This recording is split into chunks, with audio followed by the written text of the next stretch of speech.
Ümumiyyətlə 35 yaşından əgər çoxdursa yaşı hamilənin və onun partnyorunun, bu zaman statistikaya görə xromosom xəstəliklərinə rast gəlmə tezliyi daha artıq olur. Ona görə biz ultrasəs müayinə həkimləri, hansı ki hamiləlik təqibi aparırıq, belə hamilələri daha çox diqqətə alırıq. Onlarda o skrininqlərin aparılması çox vacibdir. Yəni adını çəkdiyimiz birinci skrininq, hansı ki 12 həftədə hamiləliyin ilk 3 aylığının tamamında aparılır.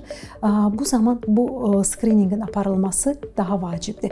Həmin ultrasəs markerlərinin müəyyənləşdirilməsi və bu müayinələr adətən laborator diaqnostika ilə, yəni ikili, üçlü testlərlə birgə aparılır.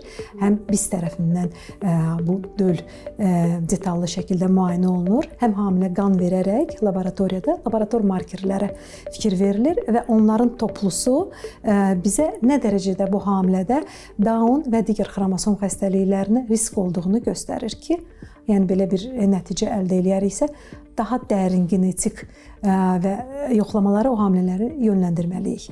Yəni 35 yaşdan yuxarıdırsa hamilə, o zaman bu hamilələrə daha diqqətli yanaşırıq.